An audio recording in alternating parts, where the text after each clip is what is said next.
So you're thinking about moving to Denver, but not sure where to start? Well, in this video, you're gonna learn exactly how to find the perfect home in the absolute best neighborhood for you with all the insider tips along the way. Now, this is the exact formula that we use to help our clients in the decision-making process when they're coming from out of state and moving to Colorado and really don't know much about what they're getting into or what area is gonna work best for them. So by the end of this video, you guys are gonna know exactly how to go through the process from start to finish in terms of finding the best neighborhood and the best home for you guys when you finally make your move out here to Colorado. All right, so before we get into it, Will and I had just gotten off a Zoom call with some clients where we went over this exact process with them. They made a comment at the end of the call indicating that, just how helpful it was and it answers so many of their questions. They're like, man, we just didn't even know where to start, but all the questions you guys asked us and the process we just went through, they're like, man, that was so helpful. Thank you. That made me wonder, like, man, I bet there's a lot of other viewers out there that they're just kind of watching our video and they're checking out some different areas. And maybe you're doing your own research, which is giving you some guidance on some certain places and things like that. But really on this video, I wanted to go over the whole process that we take our clients through and just certain questions that we ask them pertaining to, their profession, their personal life, their personal preferences, family situations, things like that. And really by getting answers to those questions, that's what helps us determine what areas, what neighborhoods, and what cities are going to work for them and what we should recommend. So in this video, guys, we're going to break down all of that stuff for you. So let's get right into it.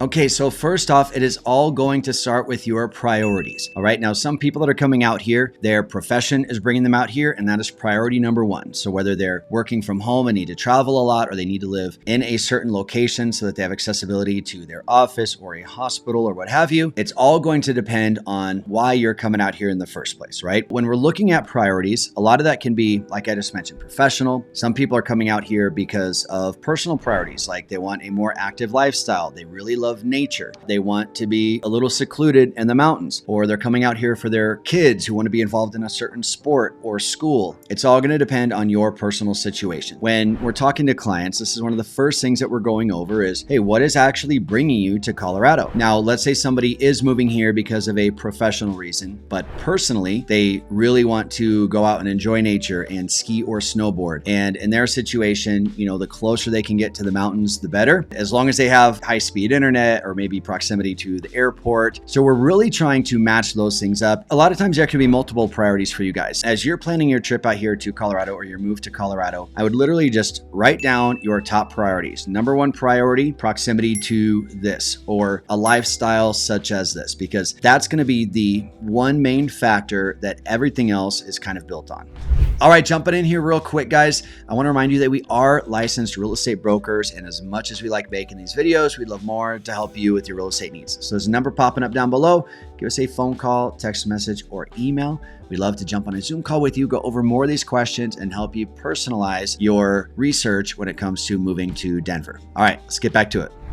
Now we need to start looking at priorities as far as your living situation. So that could be your neighborhood and that could be your specific home. That's where we go through really the list of must-haves and nice-to-haves. All right. So as you're doing your homework and preparing to move to Colorado, or even just thinking about it, get a sheet of paper and you're literally going to write out a column of must-haves and you're going to write out a column of nice-to-haves. It is important to note here that everything in real estate is a balance, right? One of the conversations we have with our clients quite a bit is what actually makes up the price of a home. Whether your budget is $100,000 or $10 million, there's always a budget, right? And when we're looking at that budget is going to be composed of three primary items: that size, condition, location. Those are all pieces of this pie that we need to cut from. So when we're talking about priorities, let's say we have 10 kids, right? You're moving here from Utah and you got 10 kids. Obviously, size is going to be a priority for you. That means we may need to cut a little bit from the location piece and cut a little bit from the condition piece. But we have a gigantic home with 12 bedrooms that are going to work for you guys, right? But we had to sacrifice maybe a little bit on location and a little bit in condition. Maybe you're really looking for a home in the best possible condition, something that is in great shape. It's a new build. It's got a modern contemporary style to it. Well, maybe we have to take a little bit from the location piece or from the size piece and get something a little bit smaller but man, is that place awesome. So again, regardless of budget, this comes down to our priority conversation of, hey, what is our priority? Are we trying to be in the best location? Well, maybe we need to sacrifice on condition and size a little bit. You guys get what I'm putting down here, but that's why priorities is so important, because it's really going to help determine where we're going to live and what size of home we're going to have and what condition that home is in. And this also applies to neighborhoods as well, right? Just talking about your guys' personal preferences. If you're looking for something that is just quiet and secluded and peaceful, well, we're going to have a different recommendation for that than if you're looking for something lively with a lot of shopping and dining and just more of a hustle and bustle vibe. So now, based on your priorities and size, condition, and location, and personal preferences and things like that, we're going to start off by recommending some areas to you. When we're on these Zoom calls with you guys, if we're looking for a lifestyle priority coming out here, you're looking for accessibility to nature and hiking and mountain biking and things like that, chances are we're going to be looking at some places along the foothills. The next thing that we're going to be doing is we're going to be diving into the neighborhoods that are in this certain area that we're recommending. Now, a lot of you guys are going to come out here and you're going to do an exploratory trip, or you're actually moving out. In fact, that's something that we very often recommend. And on this trip, I would plan on roughly 3 days or so. You're definitely going to want 2 days to explore Colorado. And if you have an extra day where you can just go and do some fun Colorado things while you're out here, that's definitely recommended. So typically we're recommending 3 days at a minimum, because you could fill 2 days just going and exploring areas, exploring neighborhoods, especially if you're open to northern Colorado and southern Colorado. You can break those up into 1 day each. And then on that third day, while you're out here, definitely going to want to go do some fun Colorado things. Go out to Estes Park or go check out some of the ski resorts depending on time of year. And those are open all year long. Sometimes it's just hiking and stuff up there, or mountain biking in the summertime. Or Garden of the Gods in Colorado Springs, absolutely gorgeous. So definitely go check some of those places out. But when you're out here, again, the mission is not to find the ideal home for you. The mission is to find the ideal neighborhood. Believe it or not, finding a great home in the ideal neighborhood gets pretty easy. It's just getting to the neighborhood first. And a couple pro tips for you guys whenever you're out here exploring these areas. The most important thing here, honestly, is process of elimination. So if there's 5 potential cities for you, you want to narrow that down to just 1 or 2. So you really want to go and find the areas that will not work for you just as much as you want to find the areas that will work for you. Now, once you've found these areas that you do feel drawn to, that you are connecting with, and you feel might be a good option, here's a good pro tip. Go and check out the grocery store in that area. Okay, that sounds funny, but the grocery store is the one place where everybody comes to. All right, you're going to see a variety of demographics. Great for people watching. It's great to get a good feel for,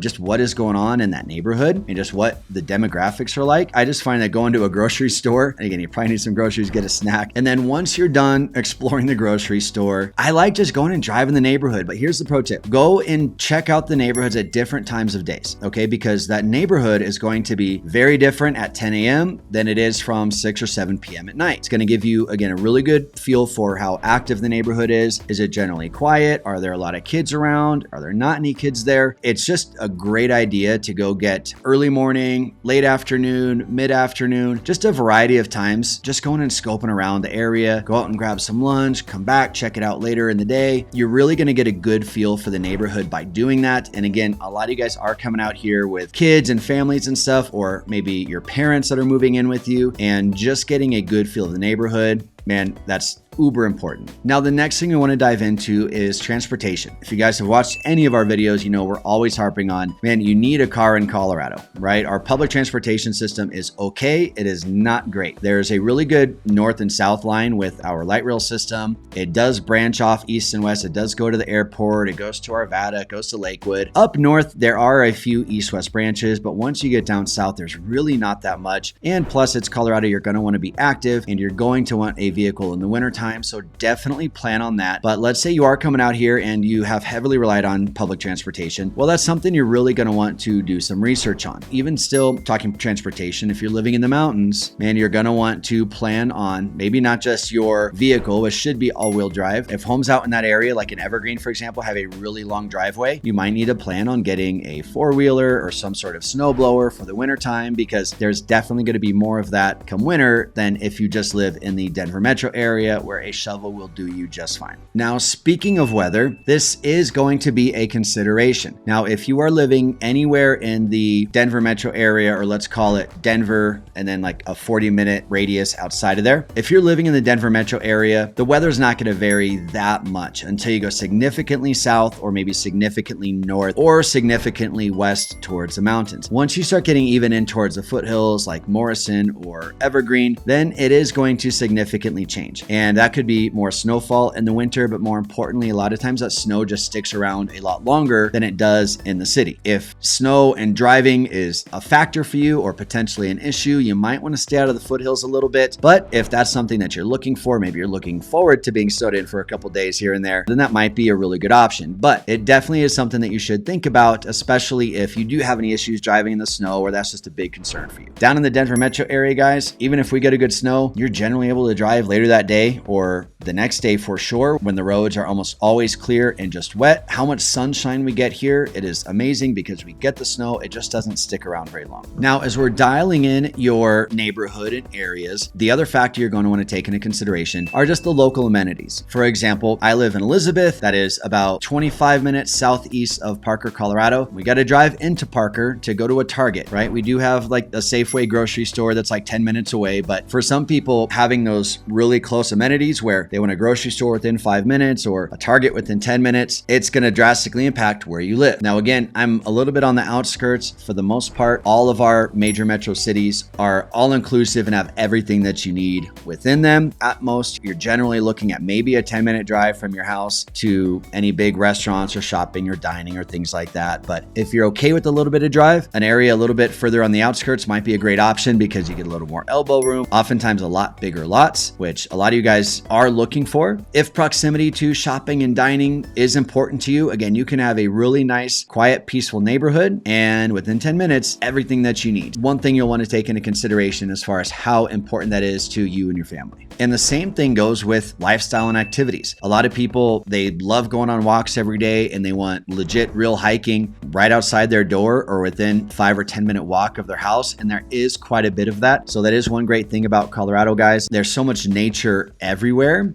that it is easy to find those places, but we've got to be a little bit strategic with where we're doing that because not all neighborhoods are going to have that sort of accessibility. Most of our neighborhoods will have, really good bike paths and things like that. But if you're looking for real hiking or real mountain biking close to your home, there's going to be some specific places that we mentioned to you guys. So again, this kind of goes back to the priorities category. So as you're filling out your priorities and your must-haves and nice-to-haves, you can go ahead and put that in the appropriate place. All right, now finally, we're jumping into budgeting and property taxes. Okay, so property taxes are going to vary quite a bit in Colorado. Overall, they're pretty affordable. You're looking at the high end of probably 1.2% of the purchase price of the home. On the low end, you're looking at 0.5% of the purchase price of the home. So depending on where you're coming from, it could be a little more, but a lot of times that's a lot less than where people are coming from to Colorado. Also taking that into consideration, that is part of your just overall budget in terms of how much you're wanting to spend on that property. Now, one really good resource we have for you guys is the Living in Denver app. And one cool thing about that, when you open up the app and you click on a particular home, you'll be able to see automatically the mortgage calculator in there. It'll factor in the price of the home. It'll put in HOA if there is one. It'll put in the property tax, and it will tell you the approximate monthly mortgage payment on that home. You can also come in here and customize your down payment and things like that. But if you haven't checked out our Living in Denver app, definitely download that. We built it to have the same user interface as Zillow, so you don't need to learn a whole new system. It should be something you're already used to using, except it will directly connect you with us. And again, this built-in calculator here is extremely helpful as you're shopping for a home, keeping that budget in mind.